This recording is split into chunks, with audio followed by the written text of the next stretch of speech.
ನಮಸ್ಕಾರ ಸ್ನೇಹಿತರೆ, welcome to Rohini's kitchen. ಇವತ್ತು ಬುಧವಾರದ ಲಾಭನ ಹಾಕ್ತಾಯಿದ್ದೀನಿ. ಬುಧವಾರ ದೋಸೆಗೆ ಹಾಕಿದ್ದೆ. ದೋಸೆ ಆದರೂ ಆಯಿತು, ಇಡ್ಲಿ ಆದರೂ ಆಗಲಿ ಅಂದ್ಬಿಟ್ಟು ಹಾಕಿದೆ. ತುಂಬ ಚೆನ್ನಾಗಿ ಉಪ್ಪು ಬಂದಿದೆ, ಏನು ಸೋಡಾ ಏನೂ ಹಾಕಿಲ್ಲ. ಇವತ್ತು ಅವಲಕ್ಕಿ ಹಾಕಿರಲಿಲ್ಲ. ದೋಸೆ ಹಿಟ್ಟನ್ನು ನಾನು ಮಾಡಬೇಕಾದ್ರೆ ಅವಲಕ್ಕಿ ಹಾಕಿರಲಿಲ್ಲ, ಸಾಬುದಾನ ಹಾಕಿದೆ. ತುಂಬ ಚೆನ್ನಾಗಿ ಬರುತ್ತೆ ಸಾಬುದಾನ ಹಾಕಿದ್ರೂ. ನಾನು ಯಾವ ರೀತಿ ದೋಸೆ ಮಾಡ್ತೀನಿ, ದೋಸೆಗೆ ಏನೆಲ್ಲ ಹಾಕ್ತೀನಿ ಅಂತ ಸುಮಾರು ವೀಡಿಯೋಗಳಲ್ಲಿ ನಾನು ತೋರಿಸಿದ್ದೀನಿ. ಈ ವಿಡಿಯೋದಲ್ಲಿ ನಾನೇನು ತೋರಿಸೋಕ್ಕೆ ಹೋಗಲಿಲ್ಲ ಆಯಿತಾ. ಹಾಗೆಯೇ ಇದ್ರ ಜೊತೆಗೆ ಸ್ವಲ್ಪ ಚಟ್ನಿ ಮಾಡಿದೆ. ಚಟ್ನಿ ಮಾಡಿಬಿಟ್ಟು ಮನೆಯೆಲ್ಲ ಕ್ಲೀನ್ ಮಾಡ್ಕೊಂಡು ಬರಬೇಕು, ಪಾತ್ರೆ ತೊಳಿಬೇಕು, ತುಂಬ ಕೆಲಸಗಳಿದೆ. ಹಾಗೆಯೇ ಹುರುಳಿಕಾಳು ನೆನೆ ಹಾಕಿದೆ, ಅದನ್ನೆಲ್ಲ ಸೋರು ಹಾಕಬೇಕು. ಈ ಎಲ್ಲ ಕೆಲಸ ಮಾಡ್ತಾ ಕೆಲವೊಂದು ಕಮೆಂಟ್ಗಳಿಗೆ ಉತ್ತರ ಕೊಡೋಣ ಅಂತ. ತುಂಬ ಕಮೆಂಟ್ ಬರೋದು ಅಕ್ಕಕಳುವಿಕೆ ಬಗ್ಗೆ, ಬಾಲಗ್ರಹ ಮತ್ತು ಅಕ್ಕಕಳುವಿಕೆ ಬಗ್ಗೆನೇ ಬರೋದು ತುಂಬ. ಅಕ್ಕಕಳುವಿಕೆ ಡೌಟು ಮೇಲೆ ಕೇಳ್ತಾರೆ. ಇನ್ನು ಕೆಲವರು ನನ್ನ ಮಗು ಸಣ್ಣ ಇದ್ದರೆ ಸರಿ ಇರಲ್ಲ, ನಮ್ಮ ಅತ್ತೆ ಮಾವ ಬೈತಾರೆ, ನನ್ನ ಗಂಡ ಬೈತಾರೆ, ಅಪ್ಪನ ಮನೆಗೆ ಹೋಗಿದ್ಯಾ, ಬಾಣಂತನ ಹಿಂಗೆ ಮಾಡಿಸ್ಕೊಬಂದಿರೋದು, ನನ್ನ ಮಗು ಸಣ್ಣ ಇದೆ ಅಂತ ಬೈತಾರೆ. ದಪ್ಪ ಆಗಬೇಕು ನನ್ನ ಮಗು, ಅಕ್ಕಕಳುವಿಕೆ ಆದಮೇಲೆ ತುಂಬ ಸಣ್ಣ ಇದೆ ಅಂತ ಇನ್ನು ಕೆಲವರು ಕೇಳ್ತೀರ. ಇಲ್ಲಿ ಒಂದು ವಿಚಾರ ತಿಳ್ಕೊಬೇಕು, ಗಂಡನಿಗೂ ಗೊತ್ತಿರುತ್ತೆ, ಅತ್ತೆ ಮಾವನಿಗೂ ಗೊತ್ತಿರುತ್ತೆ ಮಗುಗೆ ಅಕ್ಕಕಳುವಿಕೆ ಆಗಿದೆ ಅಂತ. ಅಕ್ಕಕಳು ಆದ ಮಕ್ಕಳು ಯಾವತ್ತೂ ತುಂಬ ದಪ್ಪ ಆಗೋದಿಲ್ಲ, ಹಾಗನ್ಬಿಟ್ಟು ತುಂಬ ಸಣ್ಣನೂ ಇರೋದಿಲ್ಲ, ಒಂದು ಮೀಡಿಯಮ್ ಆಗಿರುತ್ತವೆ, ಆರೋಗ್ಯವಾಗಿರುತ್ತವೆ. ಒಬ್ಬ ತಾಯಿ ಆಗಿರೋಳು ಮನಸ್ಥಿತಿ ಹೆಂಗಿರಬೇಕು ಅಂತಂದರೆ, ನನ್ನ ಮಗು ಆರೋಗ್ಯವಾಗಿರಬೇಕು ಅಂತ ಯಾವ ತಾಯಿ ಬಯಸ್ತಾಳೋ ಅವರೇ ನಿಜವಾದ ತಾಯಿ. ಯಾರು ಹೇಗಾದರೂ ಅಂದ್ಕೊಳ್ಳಿ, ಬೇರೆಯವ್ರಿಗೋಸ್ಕರ ನನ್ನ ಮಗು ಅನಾರೋಗ್ಯದಿಂದ ಕೂಡಿದ್ರೂ ಪರವಾಗಿಲ್ಲ, ಒಟ್ಟಿನಲ್ಲಿ ತಪ್ಪಕ್ಕಿರಬೇಕು, ಗುಂಡ್ಗುಂಡಕ್ಕಿರಬೇಕು, ಬಾಣತನ ಚೆನ್ನಾಗಿ ಮಾಡಿದ್ದಾರೆ ಅನ್ನಬೇಕು ಅಂತ ನೀವು ಬಯಸ್ತೀರಾ, ಅದು ತಪ್ಪು. ನಿಜವಾಗ್ಲೂ ಅಕ್ಕಕಳುವಿಕೆ ಆಗಿದೆ ಅಂತ ಮನೆಯವ್ರಿಗೆಲ್ಲರಿಗೂ ಗೊತ್ತಿರುತ್ತೆ, ಅದು ನಿಮಗೂ ಗೊತ್ತಿರುತ್ತೆ. ಮಗು ತುಂಬ ಸಣ್ಣ ಏನಾಗೋದಿಲ್ಲ, ತುಂಬ ದಪ್ಪನೂ ಆಗೋದಿಲ್ಲ, ಮೀಡಿಯಮ್ ಆಗಿರುತ್ತೆ, ಆರೋಗ್ಯವಾಗಿರುತ್ತೆ. ಅದನ್ನು ನಾನು ಹೇಳ್ತೀನಿ. ಇನ್ನು ಕೆಲವರು ಪ್ರಶ್ನೆಗಳು ಕೇಳ್ತೀರಾ, ನನ್ನ ಮಗುಗೆ ಇವಾಗ ನನ್ನ 6 ವರ್ಷ ಆಗಿದೆ, ಇವಾಗಲೂ ಮೇಲ್ಗಡೆ ನೋಡಿಕೊಂಡೇ ಮಲ್ಕೋತಾಳೆ ಅಂತ. 6 ವರ್ಷ ಆಗಿರೋ ಮಕ್ಕಳಿಗೆ ಅಕ್ಕಕಳುವಿಕೆ ಏನೂ ಆಗೋದಿಲ್ಲ. ಹುಟ್ಟಿದ ಮಕ್ಕಳಲ್ಲೇ ಅಕ್ಕಕಳುವಿಕೆ ಆಗೋದು, ಅದನ್ನು ನೆನಪಲ್ಲಿ ಇಟ್ಕೊಳ್ಳಿ. ಅಥವಾ 1 ವರ್ಷದ ಒಳಗಡೆ ಇರೋ ಮಕ್ಕಳಿಗೆ ಅಕ್ಕಕಳುವಿಕೆ ಆಗುತ್ತೆ. 1 ವರ್ಷದ ಮಕ್ಕಳು ಏನಾದರೂ ಕಾಲ ಮೇಲೆ ಕಾಲು ಹಾಕ್ಕೊಂಡು, ಕೈಯೆಲ್ಲ ಕಾಲೊಳಗಡೆ ನುಡ್ಕೊಂಡು, ಮೈ ಮೂಳೆ ಎಲ್ಲ ಕಾಣೋ ಹಾಗಿದ್ದು, ತುಂಬ ಹಾಲು ಕುಡಿಸ್ತಾಯಿದ್ರು, ಸಾಕಾಗದೆ ಇನ್ನೂ ಬೇಕು ಹಾಲು ಅಂತ ಅನ್ನೋ ರೀತಿಯಲ್ಲಿದ್ದರೆ, ಮುಖದ ಮೂಳೆ ಎಲ್ಲ ಬಿಟ್ಕೊಂಡಿದ್ರೆ, ಪದೇ ಪದೇ ಮೋಷನ್ ಹೋಗ್ತಾಯಿದ್ರೆ, ಯೂರಿನ್ ಪಾಸ್ ಮಾಡ್ತಾಯಿದ್ರೆ, ಹಾಗೆಯೇ ಮೇಲ್ಗಡೆ ಹಾಲು, ಹಸುವಿನ ಹಾಲನ್ನು ನೀರು ಮಿಕ್ಸ್ ಮಾಡಿ ಕುಡಿಸ್ತೀವಲ್ಲ ಮಗುವಿಗೆ, ಆ ಹಾಲು ಕೊಟ್ಟರು ಮಗು ಸಾಕಾಗ್ದಿರ ಇನ್ನೂ ಹಾಲು ಬೇಕು ಅನ್ನೋ ಒಂದು ರೇಂಜಲ್ಲಿ ಹಳೋಗ್ತಿಗೆ ಶುರು ಮಾಡಿದ್ರೆ, ನಿದ್ದೆ ಮಾಡದೇ ಇದ್ದರೆ ಆಯಿತಾ, ತುಂಬ ದಿನೇ ವೆಯ್ಟ್ ಕಡಿಮೆ ಆಗ್ತಾಯಿದ್ರೆ ಅದು ಅಕ್ಕಕಳುವಿಕೆ ಆಗಿದೆ ಅಂತಂತ. ಅಕ್ಕಕಳುವಿಕೆ ಒಬ್ಬರಿಂದ ಒಬ್ಬರಿಗೆ ಅಂಟುತ್ತಾ ಅಂತ ಕೇಳಿದ್ರಿ. ಅಕ್ಕಕಳುವಿಕೆ ಒಬ್ಬರಿಂದ ಒಬ್ಬರಿಗೆ ಅಂಟೋದಿಲ್ಲ. ಅದು ಕೆಲವರು ವೈಜ್ಞಾನಿಕವಾಗಿ ಇದೆಲ್ಲ ಸುಳ್ಳು ಅಂತ ಹೇಳ್ತಾರೆ. ಸತ್ಯನೋ ಸುಳ್ಳೋ ನನಗೆ ಗೊತ್ತಿಲ್ಲ. ಒಂದು ಮಕ್ಕಳು ನಿಶಕ್ತಿಯಿಂದ ಈ ಥರ ಆಗಿರೋದು ಅಂತ ಡಾಕ್ಟರು ಹೇಳ್ತಾರೆ, ಕೆಲವರು ಡಾಕ್ಟರ್ಗಳು ಹೇಳೋದು. ಇನ್ನು ಕೆಲವರು ಡಾಕ್ಟರು, ಇಲ್ಲಿ ನಾವು ವಾತ್ಸಲ್ಯ ನರ್ಸಿಂಗ್ ಹೋಮ್ ಅಂತ ಇದೆ, ಡಾಕ್ಟರ್ ಕೃಷ್ಣೇಗೌಡರು ಬಾಯಿ ಬಿಟ್ಟೆ ಹೇಳ್ಬಿಡ್ತಾರೆ, ಮಗುಗೆ ಅಕ್ಕಕಳುವಿಕೆ ಆಗಿದೆ ಕಣಮ್ಮ, ಹೋಗಿ ನಾಟಿ ಔಷಧಿ ಕೊಡಿಸಿ ಅಂತ. ಅವರು ಡಾಕ್ಟ್ರ್ ಅಲ್ವಾ, ಹೇಳ್ಬೋದಲ್ಲ. ಇದೆಲ್ಲ ತಾಯಿ ಹೊಟ್ಟೆಲಿ ಇರಬೇಕಾದ್ರೇ ಬಂದಿರುತ್ತೆ. ಮಗುಗೆ ಯಾವುದೇ ರೀತಿ ಪೌಷ್ಟಿಕಾಂಶದ ಆಹಾರನ ಸೇರದಿರ ಮಗು ಈ ಥರ ವೀಕ್ನೆಸ್ ಆಗಿದೆ ಅಂತ ಕೆಲವು ಡಾಕ್ಟ್ರುಗಳು ಹೇಳ್ತಾರೆ. ಅದೇ ಇನ್ನೂ ಕೆಲವು ಡಾಕ್ಟ್ರುಗಳಿಗೆ ಗೊತ್ತಿರುತ್ತೆ ಅವ್ರಿಗೆ ಏನು ಅಂತ. ಹಾಗಾಗಿ ಕೆಲವು ಡಾಕ್ಟ್ರುಗಳು ಮೆಡಿಸಿನ್ ಕೊಡೋದಿಲ್ಲ, ಅಕ್ಕಕಳುವಿಕೆ ಆಗಿದೆ ಅಂತ ಕಳಿಸಿ ಅವ್ರಿಗೆ ಗೊತ್ತಿರೋ ಕಡೆ ಔಷಧಿ ಕೊಡಿಸೋದಕ್ಕೆ ಏರ್ಪಾಟ್ ಮಾಡ್ತಾರೆ. ಆಯಿತಾ, ನಾನು ಹೇಳೋದಿಷ್ಟೇ, ನನ್ನ ನಂಬಿಕೆ ಇದು, ನಾವು ನೋಡಿದ್ದೀವಿ. ಹಾಗಾಗಿ ನಾನು ಹೇಳೋದು, ಅಕ್ಕಕಳುವಿಕೆ ಅನ್ನೋದು ಪ್ರೆಗ್ನೆನ್ಸಿ ಇದ್ದಾಗ ಮತ್ತು ಬಾಣಂತಿ ಇದ್ದಾಗ ಆಗ್ತಕ್ಕಂಥದ್ದು. ಪ್ರೆಗ್ನೆನ್ಸಿ ಇದ್ದಾಗ ಸೂರು ಕೆಳಗಡೆ ಕೂತ್ಕೊಬೇಡಿ, ಮುಸ್ಸಂಜೆ ಟೈಮಲ್ಲೆಲ್ಲ ಹೊರಗಡೆ ಓಡಾಡಬೇಡಿ. ಆಮೇಲೆ ಹೊರಗಡೆ ಅಂದರೆ ಈಗ ವಾಕಿಂಗ್ ಹೋಗಿದ್ದು ಬರ್ತೀನಿ ಅಂದ್ಕೊಂಡು ಮೈ ಮೇಲೆ ಒಂದು ವೇಲ್ನೂ ಹಾಕ್ಕೊಳ್ಳಲ್ಲ, ಏನಿಲ್ಲ, ಹೆಂಗಂದ್ರಂಗೆ ಓಡಾಡೋದು, ಅದೆಲ್ಲ ಓಡಾಡಬೇಡಿ ನೀವು. ಸಾಧ್ಯ ಆದಷ್ಟು ಮಕ್ಕಳು ಬಟ್ಟೆಗಳನ್ನು, ಬಾಣಂತಿಯರ ಬಟ್ಟೆಯನ್ನು, ಪ್ರೆಗ್ನೆನ್ಸಿ ಇರತಕ್ಕಂಥವ್ರ ಬಟ್ಟೆನ ಮುಸ್ಸಂಜೆಗೂ ಮುನ್ನ ತೊಗೊಂಬಿಡಿ. ಒಣಗಾಕಿರ್ತೀರಲ್ಲ ಆ ಬಟ್ಟೆನ ಮುಸ್ಸಂಜೆಗೂ ಮುನ್ನ ತೊಗೊಳ್ಳಿ. ಬೆಳಗ್ಗೆ ಎದ್ದು ಮತ್ತೆ ಒಣಗಾಕಿದ್ರೆ ಆಯಿತು. ಆ ಥರ ಹಾಕಿದ್ರೂ ಅದ್ರ ಮೇಲೆ ಆ ಒಂದು ಬಾವುಲಿ ಹಕ್ಕಿ ಹಾರಾಡಿದಾಗ ನೆರಳು ಬಿದ್ದರೆ ಆ ಥರ ಅಕ್ಕಿ ಕಾಯಿಲೆ ಆಗುತ್ತೆ ಅಂತ ಹೇಳ್ತಾರೆ. ನಮ್ಮ ಮೇಲೆ ಬರುತ್ತಾ ಹಾರಾಡ್ಕೋದಕ್ಕೆ, ನೆರಳು ನಮ್ಮ ಮೈ ಮೇಲೆ ಬೀಳಬೇಕಾ, ಹೊಟ್ಟೆ ಮೇಲೆ ಬೀಳುತ್ತಾ, ಹೊಟ್ಟೆ ಮೇಲಿಂದ ಅದು ಹೆಂಗೆ ಮಗು ಹೊರಟೋಗ್ಬಿಡುತ್ತೆ ಅಂತ ಕ್ವಶನ್ ಮಾಡಿ ಕೇಳಿದ್ದೀರಾ. ನಂಬಿಕೆ ಇರೋರು ಮಾತ್ರ ಇಂಥ ಕ್ವಶನ್ಗೆ, ಅಂದರೆ ಹೇಗೆ ಅಂತಂದರೆ ವಾದ ವಿವಾದ ಮಾಡೋದಕ್ಕೆ ಇದು ನಾವು ನೀವು ಎದುರು ಕೂತ್ಕೊಂಡಿಲ್ಲ ಅಲ್ವಾ. ನಾನು ಮೆಸೇಜಲ್ಲಿ ನಿಮ್ಮ ಪ್ರಶ್ನೆಗೆ ಉತ್ತರ ಕೊಡ್ತೀನಿ, ನೀವು ಕೆಲವೊಂದು ಪ್ರಶ್ನೆಗಳು ಕೇಳ್ತೀರಾ, ಹಾಗಾಗಿ ನಾನು ಈಗಲೇ ಹೇಳ್ತೀನಿ, ನಂಬಿಕೆ ಇರೋರು ಮಾತ್ರ ನಂಬಿ. ನಂಬಿಕೆ ಇಲ್ಲದಿರ ಅದಾಗ್ಬಿಟ್ರಾಗಲ್ವಾ ಇದಾಗ್ಬಿಟ್ರಾಗಲ್ವಾ ಜನಗಳನ್ನ ದಾರಿ ತಪ್ಪಿಸೋದಕ್ಕೆ ವಿಡಿಯೋ ಮಾಡಿದ್ದೀರಾ ಅಂತ ಪ್ರಶ್ನೆಗಳು ಬೇಕಾದರೆ ನೀವು ಇದರಲ್ಲಿ ಮೆಸೇಜಲ್ಲಿ ನೋಡಿ, ತುಂಬ ಬಂದಿದೆ, ಪ್ರಶ್ನೆಗಳು ಬಂದಿದೆ ನಿಜವಾಗ್ಲೂ ಈ ಒಂದು ಅಕ್ಕಿ ಕಾಯಿಲೆ ಅಕ್ಕಕ್ಕಳುವಿಕೆ ಬಗ್ಗೆ ಅಂತ ಕೇಳ್ತೀರಾ. ನಂಬಿಕೆ ಇರೋರು ಮಾಡಿ, ನಂಬಿಕೆ ಇಲ್ಲದಿದ್ರು ಬೇಡ. ನೀವು ಬೇಕಾದ್ರೆ ಮುಸ್ಸಂಜೆ ಟೈಮು ಅನ್ನೋದು ಬೇಡ, ಇಡೀ ನೈಟ್ ಬೇಕಾದ್ರೆ ಹೊರಗಡೆನೇ ಕೂತ್ಕೊಳ್ಳಿ, ಆ ಪಕ್ಷಿನ ತೊಗೊಂಡು ಬಂದು ಹೆಗ್ಲ ಮೇಲೆ ಇಟ್ಕೊಂಡು ಕೂತ್ಕೊಳ್ಳಿ, ತೊಡೆ ಮೇಲೆ ಇಟ್ಕೊಂಡು ಕೂತ್ಕೊಳ್ಳಿ, ನೋ ಪ್ರಾಬ್ಲಮ್. ಅದು ನಿಮ್ಮ ಇಷ್ಟ. ಅದೇ ನಂಬೋರ್ಗೆ ಮಾತ್ರ ನಾನು ಖಂಡಿತವಾಗ್ಲೂ 4 ಜನಕ್ಕೆ ಒಳ್ಳೇದಾಗೋ ಹಂಗೆ ನಾನು ಈ ವಿಡಿಯೋನ ನಾನು ಮಾಡ್ತಾ ಇರೋದು, ಕೆಟ್ಟದಾಗಲಿ ಅಂತ ನಾನು ಮಾಡ್ತಾಯಿಲ್ಲ. ಹಾಗೆ ನನಗೆ ಇನ್ನೂ ಕಮೆಂಟ್ ಹಾಕಿದ್ದೀರಾ, ಅಕ್ಕ ನೀವು ಹೇಳಿರೋ ಅಡ್ರೆಸ್ಗೆ ನಾನು ಹೋಗಿ ಬಂದೆ, ನನ್ನ ಮಗು ಹುಷಾರಾಗಿದೆ ಅಕ್ಕ, ಥ್ಯಾಂಕ್ ಯು ನೀವು ಅಡ್ರೆಸ್ ಹೇಳಿದ್ದಕ್ಕೆ ಅಂತ. ಖಂಡಿತ ಅದು ಹೋಗಿ ಬನ್ನಿ ನೀವು. ಇವತ್ತಿಗೂ ಹೇಳ್ತೀನಿ, ಕುಣಿಗಲ್ ತುಮಕೂರು ಕುಣಿಗಲ್, ಈ ಕಡೆಯಿಂದ ತುಮಕೂರಿಂದ ಹೋದ್ರೆ ತುಮಕೂರು ಕುಣಿಗಲ್ ಬರುತ್ತಲ್ಲ, ಆ ಕುಣಿಗಲ್ಲಲ್ಲಿ ಚೌಡೇಶ್ವರಿ ಟೆಂಪಲ್ BGS ಶಾಲೆಯ ಕೆಳಗಡೆ ಡೌನ್ ಬರಬೇಕು, ಪಕ್ಕದ ರೋಡ್ಗೆ BGS ಶಾಲೆ ಇದೆಯಲ್ವಾ ಸ್ಕೂಲು, ಅದು ಪಕ್ಕದ ರೋಡಲ್ಲಿ ಡೌನ್ ಬಂದರೆ ಅಲ್ಲಿ ಚೌಡೇಶ್ವರಿ ಟೆಂಪಲ್ ಇದೆ. ಅಲ್ಲಿ ಒಬ್ಬ ಹೆಣ್ಮಗಳು ಕೊಡ್ತಕ್ಕಂಥದ್ದು ಈ ಔಷಧಿನ. ಅಕ್ಕಕ್ಕಳುವಿಕೆ ಆಗಿದೆಯೋ ಆಗಿಲ್ವೋ ಅಂತ ಒಂದು ಡೌಟ್ ಇದ್ದರೂ ಸಹ ನೀವು ಹೋಗ್ಬಿಟ್ಟು ಅವ್ರನ್ನ ಕೇಳಿ, ಅಮ್ಮ ನನ್ನ ಮಗುಗೆ ಅಕ್ಕಕ್ಕಳುವಿಕೆ ಆಗಿದೆ ನೋಡಯ್ಯಮ್ಮ ಅಂತ ಅವ್ರಿಗೆ ನೋಡಿಬಿಟ್ಟು ಹೇಳ್ತಾರೆ, ನೋ ಪ್ರಾಬ್ಲಮ್. ಇದಕ್ಕೆಲ್ಲ ದುಡ್ಡು ಕೊಡಬೇಕಾ ಅಂತ ಅನ್ನೋದಾದರೆ ನನಗೆ ಗೊತ್ತಿಲ್ಲ, ಅದು ಅವ್ರು ಏನು ಚಾರ್ಜ್ ಮಾಡ್ತಾರೆ ಎಷ್ಟು ತಗೋತಾರೆ ನನಗೆ ಗೊತ್ತಿಲ್ಲ. ನಾನು ಇದುವರೆಗೂ ಅವ್ರ ಫೋನ್ ನಂಬರ್ನ ಕಲೆಕ್ಟ್ ಮಾಡಬೇಕು ಅಂದ್ಕೊಂಡಿದ್ದೀನಿ, ಮಾಡೋಕ್ಕಾಗಿಲ್ಲ. ಖಂಡಿತ ಅವ್ರು ಏನಾರು ಪರ್ಮಿಷನ್ ಕೊಟ್ಟರೆ ಖಂಡಿತವಾಗ್ಲೂ ಫೋನ್ ನಂಬರ್ ಹಾಕ್ತೀನಿ, ಆಯಿತಾ.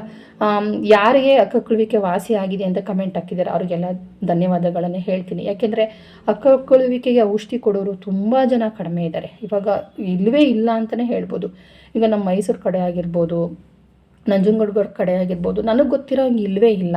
ಮೊದಲು ಕೊಡ್ತಾಯಿದ್ರು, ಸಿದ್ದಮ್ಮ ಅಂದ್ಬಿಟ್ಟು ಒಬ್ಬರು ಕೊಡ್ತಾಯಿದ್ರು. ಇತ್ತೀಚೆಗೆ ಯಾರೂ ಇಲ್ಲವೇ ಇಲ್ಲ ಬಿಡಿ. ನಮ್ಮ ಮನೆಗಳಲ್ಲಿ ಈ ಒಂದು ಬಾವುಲಿ ಹಕ್ಕಿಯನ್ನು ಒಡೆದು ಅದರ ಮೇಲುಗಡೆ ಸ್ಕಿನ್ನನ್ನು ತೆಗೆದು ಅದನ್ನು ಎಣ್ಣೆಯಲ್ಲಿ ಬೇಯಿಸಿ, ಬಾವುಲಿ ಅಕ್ಕಿಯನ್ನು ಎಣ್ಣೆಯಲ್ಲಿ ಬೇಯಿಸಿ, ಆ ಬೇಯಿಸಿದಾಗ ಅದರ ಸ್ಕಿನ್ನಲ್ಲಿ ಮೇಲುಗಡೆ ತುಪ್ಪ ಥರ ಬರುತ್ತೆ ನೋಡಿ, ಅದನ್ನು ಬಸ್ಕೊಳ್ತಾಯಿದ್ರು, ಎಣ್ಣೆ ಜಿಡ್ಡನ್ನು ಬಸ್ಕೊಂಡು ಅದನ್ನು ಮಗುವಿನ ಮೈಗೆ ಸಾವ್ರ್ತಾಯಿದ್ರು, ಆಯಿತಾ. ಅದನ್ನು ಬಸ್ಕೊಂಡು ಚೆನ್ನಾಗಿ ಎಣ್ಣೆಯಲ್ಲಿ ಕುದಿಸ್ತಾರೆ, ಹರಳೆಣ್ಣೆ, ಕೊಬ್ಬರಿ ಎಣ್ಣೆ, ಎಳ್ಳೆಣ್ಣೆ ಇದನ್ನೆಲ್ಲ ಹಾಕಿ ಚೆನ್ನಾಗಿ ಆ ಪಕ್ಷಿನ ಒಳಗಡೆ ಕ್ಲೀನೆಲ್ಲ ಮಾಡಿಬಿಟ್ಟು ಪಕ್ಷಿನ ಎಣ್ಣೆ ಒಳಗಡೆ ಹಾಕಿ ಕುದಿಸಿದಾಗ ಆ ಜಿಡ್ಡಿನ ಅಂಶ ಬಿಡುತ್ತೆ ಬಾವಲಿ ಹಕ್ಕಿ. ಆ ಬಾವಿಲ ಅಕ್ಕಿ ಚೆನ್ನಾಗಿ ಬೆಂದು ಆದಮೇಲೆ ಜಿಡ್ಡಿನಂಶ ಬಿಟ್ಟಾಗ ಅದನ್ನು ತೊಗೊಂಡೋಗಿ ಹೊರಗಡೆ ಯಾರಿಗೂ ಕಾಣದಿರೋ ಹಾಗೆ ಒಂದು ಹಳ್ಳ ತೋಡಿ ಹಾಕ್ಬಿಡ್ತಾರೆ. ಇಂಥ ವಾರನೇ ಮಾಡಬೇಕು ಅನ್ನೋ ಒಂದು ಪ್ರತೀತಿ ಇದೆ. ಭಾನುವಾರ ಗುರುವಾರ ಮಾಡ್ತಕ್ಕಂಥದ್ದು ಅಂತ ಒಂದು ಪದ್ಧತಿ ಇದೆ. ಅದ್ರ ಮುಖಾಂತರನೇ ಮಾಡಬೇಕು. ಗೊತ್ತಿರೋರ ಕೈಲಿ ಅದನ್ನು ಮಾಡೋದು, ಬೇರೆ ಯಾರೂ ಮಾಡಲ್ಲ. ಇವತ್ತೊಂದು ದಿವಸದಲ್ಲಿ ತುಂಬ ಜನ ಗೊತ್ತೇ ಇಲ್ಲ ಇದು ಬಾವುಲಿ ಅಕ್ಕಿನ ತುಪ್ಪನ ಮಕ್ಕಳು ಮೈಗೆ ಹಚ್ತಾರೆ ಅನ್ನೋದು ಯಾರಿಗೂ ಗೊತ್ತಿಲ್ಲ ನಿಜಕ್ಕೂ. ಅದಂತೂ ನಿಜ. ಮಕ್ಕಳು ಮೈಗೆ ಹಚ್ಚಿ ಸ್ವಲ್ಪ ಹೊತ್ತು ಬಿಸಿಲಲ್ಲಿ ಮಲಗಿಸಿ, ಎಳೇ ಬಿಸಿಲಲ್ಲಿ ಮಲಗಿಸಿ, ಬಿಸಿಲಲ್ಲಿ ಅಂತಂದ್ರೆ ತೊಗೊಂಡೋಗ್ಬಿಟ್ಟು ಇಂದು ಬೇಸಿಗೆ ಕಾಲದ ತೊಗೊಂಡು ಮಧ್ಯಾಹ್ನ ಮಲಗಿಸ್ಬಿಡೋದಲ್ಲ, ಎಳೇ ಬಿಸಿಲು 8 ಗಂಟೆ ಒಳಗಡೆ ಬರತಕ್ಕಂತಹ ಬಿಸಿಲು, 8 ಗಂಟೆ 8:30 ಒಳಗಡೆ ಬರೋ ಅಂಥ ಬಿಸಿಲಿಗೆ ಪಾಪುನ ಮಲಗಿಸಿ ಆಮೇಲೆ ಸ್ನಾನ ಮಾಡಿಸ್ತಾರೆ. ಈ ಒಂದು ತುಪ್ಪನ ಸವರಿದಾಗ ಯಾರಿಗೂ ನೋಡಬಾರ್ದು. ಮಗುನ ಮಲಗಿಸಿರ್ತೀವಿ, ಯಾರೋ ಬಂದು ಮಾತಾಡಿಸ್ತಾರೆ, ಬಾಗಿಲು ಮುಂದ್ಗಡೆ ಬಾಗಿಲು ತೆಗೆದಿಟ್ಟಿರ್ತೀವಿ, ಹಿಂದ್ಗಡೆ ಬಾಗಿಲು ತೆಗೆದಿಟ್ಟಿರ್ತೀವಿ, ಇನ್ಯಾರೋ ಮನೆ ಒಳಗಡೆ ಬರ್ತಾರೆ, ಆ ಥರ ಎಲ್ಲ ಮಾಡಬಾರ್ದು. ಯಾರಾದರೂ ನಿಮ್ಮ ಹತ್ರದಲ್ಲಿ ಇದ್ದರೆ, ಮಾಡೋರು ಏನಾದ್ರು ಇದ್ದರೆ ಖಂಡಿತ ಮಾಡಿ ಇಟ್ಕೊಳ್ಳಿ. ಅಲ್ಲ ಅಂತಂದ್ರೂ ಬೇರೆಯವ್ರಿಗಾದ್ರೂ ತುಂಬ ಹೆಲ್ಪ್ ಆಗಲಿ. ಮಗುವಿಗೆ ಅಕ್ಕಕ್ಕಳುವಿಕೆ ಆಗಿದರೆ ಮಾತ್ರ ಮೈಗೆ ಆ ತುಪ್ಪನ ಹಚ್ಚಬೇಕು ಅಂತ ಏನಿಲ್ಲ. ಚೆನ್ನಾಗಿರೋ ಮಕ್ಳಿಗೂ ಸ್ನಾನ ಮಾಡಬೇಕಾದ್ರೆ ಆ ಒಂದು ತುಪ್ಪನ ಹಚ್ಚಿ ಸ್ನಾನ ಮಾಡಿಸ್ಬೋದು ಅಲ್ವಾ. ಆಮೇಲೆ ಇನ್ನೊಂದು ವಿಚಾರ ಹೇಳ್ತೀನಿ. ಹುಟ್ಟಿದ ಮಕ್ಕಳು, ಪ್ರತಿಯೊಂದು ಮಕ್ಕಳನ್ನು ಕಾಲ ಮೇಲೆ ಕಾಲು ಹಾಕಿ ಮಲ್ಕೊಳ್ತವೆ, ಅದು ಸಹಜ ಪ್ರತಿಯೊಬ್ಬರೂ. ಆದರೆ ಅದನ್ನೇ ಅಕ್ಕಕ್ಕಳುವಿಕೆ ಅಂತ ಅನ್ಬೇಡಿ. ಒಂದು ವಿಚಾರ ತಿಳ್ಕೊಳ್ಳಿ, ತುಂಬ ಸಣ್ಣ ಆಗ್ತಾ ಇರುತ್ತೆ ಮಕ್ಕಳುಗಳು, ತುಂಬ ಅಂದರೆ ತುಂಬ ಸಣ್ಣ ಆಗ್ತಾ ಇರ್ತವೆ. ಎಷ್ಟು ಹಾಲು ಕೊಟ್ಟರೂ ಸಾಕಾಗೋದಿಲ್ಲ, ಅಳುವೇ ನಿಲ್ಲಿಸೋದಿಲ್ಲ. ಕೆನ್ನೆಲಿರೋ ಮಾಂಸ ಖಂಡ ಎಲ್ಲ ಕೆನ್ನೆ ಒಳಗಡೆ ಹತ್ಕೊಂಡು ಈ ಕೆನ್ನೆ ಮೇಲ್ಗಡೆ ಏನಿದೆ ಆ ಒಂದು ಮೂಳೆ ಎಲ್ಲ ಹೊರಗಡೆ ಬಂದ ಹಾಗೆ ಕಾಣಿಸುತ್ತೆ. ಕಣ್ಣು ಗುಳ್ಳೆಗಳು ಮಾತ್ರ ಕಾಣುತ್ತೆ, ಕಣ್ಣಿನ ಮೇಲ್ಗಡೆ ಹುಬ್ಬೆಲ್ಲ ಮೂಳೆ ಮೂಳೆ ಮೂಳೆ ಥರ ಕಾಣಿಸೋದಕ್ಕೆ ಶುರುವಾಗುತ್ತೆ. ತಲೆಯಲ್ಲೂ ಅಷ್ಟೇ ಫುಲ್ಲು ಅಸ್ಥಿ ಪಂಜರ ರೀತಿ ಮಗು ಕಾಣಿಸೋದಕ್ಕೆ ಶುರುವಾಗುತ್ತೆ. ಆವಾಗ ನೀವು ಕನ್ಫರ್ಮ್ ಮಾಡ್ಕೊಂಬಿಡಿ ಇದು ಅಕ್ಕಕ್ಕಳುವಿಕೆ ಅಂತ. ನಿಮಗೂ ಇನ್ನೂ ಡೌಟ್ ಇದ್ದರೆ ಅಮ್ಮನ ಹತ್ರ ಹೋಗಿ ಅವ್ರ ಹತ್ರ ಮಾತಾಡಿ, ಅಕ್ಕಕ್ಕಳುವಿಕೆ ಆಗಿದೆ ಅಂದರೆ ಖಂಡಿತ ಔಷಧಿ ಕೊಡ್ತಾರೆ. ಸುಮ್ಮನೆ ಔಷಧಿ ಕೊಡಲ್ಲ ಅವರು. ಅವ್ರ ಬಗ್ಗೆ ನಿಮ್ಗೆ ಏನೇನು ಡೌಟ್ ಇದೆ ಎಲ್ಲನೂ ಕೇಳ್ಕೊಳ್ಳಿ.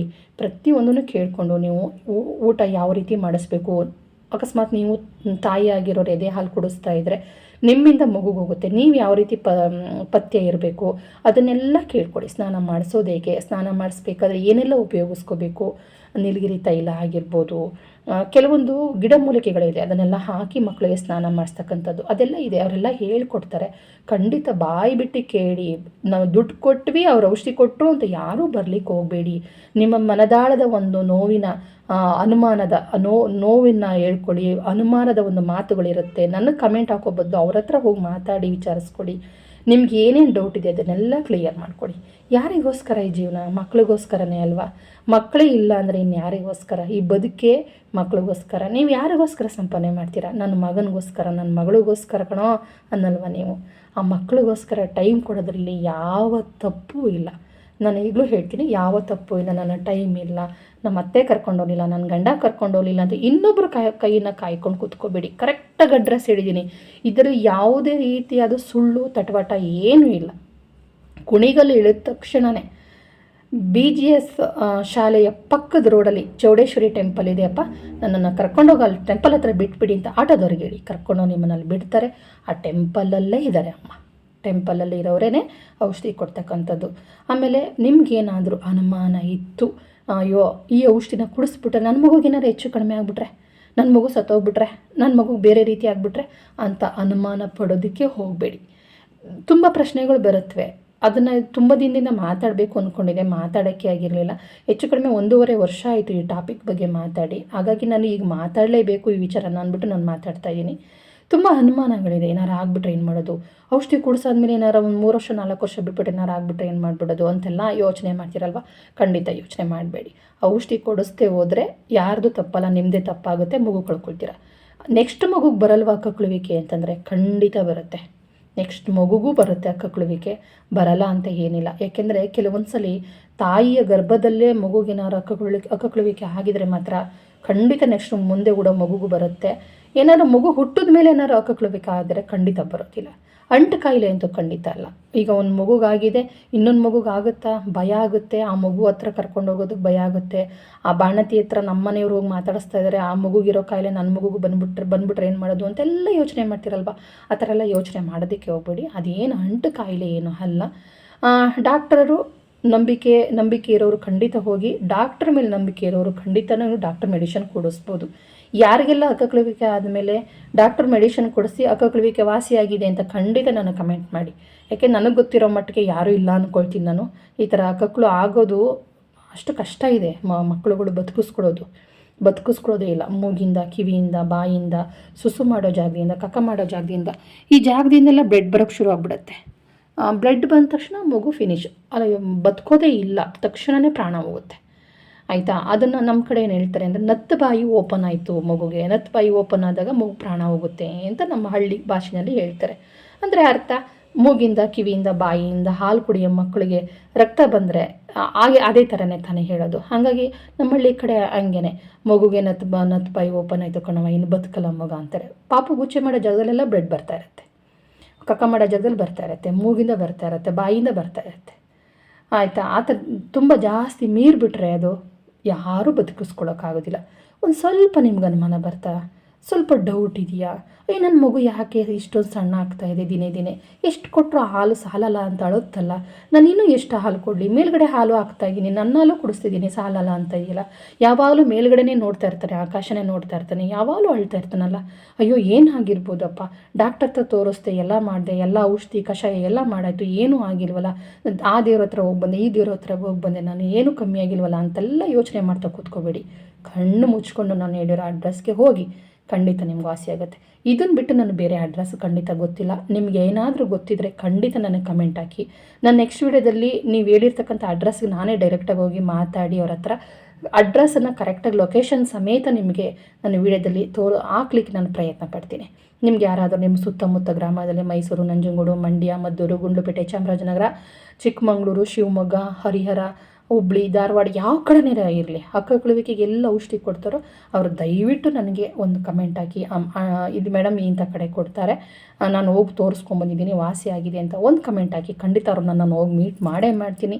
ಅವ್ರ ಬಗ್ಗೆ ಒಂದು ಒಳ್ಳೆ ಮಾಹಿತಿ ತೊಗೊಂಡು ನಾನು ನೆಕ್ಸ್ಟ್ ವೀಡಿಯೋದಲ್ಲಿ ಯಾವಾಗಲಾರು ನಾನು ಓದಂಥ ಕಾಲಕ್ಕೆ ಹೇಳ್ತಿರೋದು, ಅವ್ರ ಬಗ್ಗೆ ಮಾಹಿತಿ ಕೊಡ್ತೀನಿ, ಫೋನ್ ನಂಬರ್ ಕೊಡ್ತೀನಿ, ಡೈರೆಕ್ಟಾಗಿ ಅವ್ರ ಕೈಲೇ ನಾನು ಮಾತಾಡಿಸ್ತೀನಿ. ನಿಮ್ಗೆ ಯಾರಾದರೂ ಗೊತ್ತಿದ್ದರೆ ಇದು ಕುಣಿಗಲ್ಲಲ್ದಿರ ಬೇರೆ ಗೊತ್ತಿದ್ದರೆ ಖಂಡಿತ ಕಮೆಂಟ್ ಹಾಕಿ ಅಂತ ಹೇಳ್ತಾ ಈ ವಿಡಿಯೋನ ಮುಗಿಸ್ತಾ ಇದ್ದೀನಿ. ಗೊತ್ತಲ್ಲ, ವಿಡಿಯೋ ಇಷ್ಟ ಆದರೆ ಒಂದು ಲೈಕ್ ಕೊಡಿ. Thank you. ನೆಕ್ಸ್ಟ್ ವಿಡಿಯೋದಲ್ಲಿ ಸಿಗ್ತೀನಿ.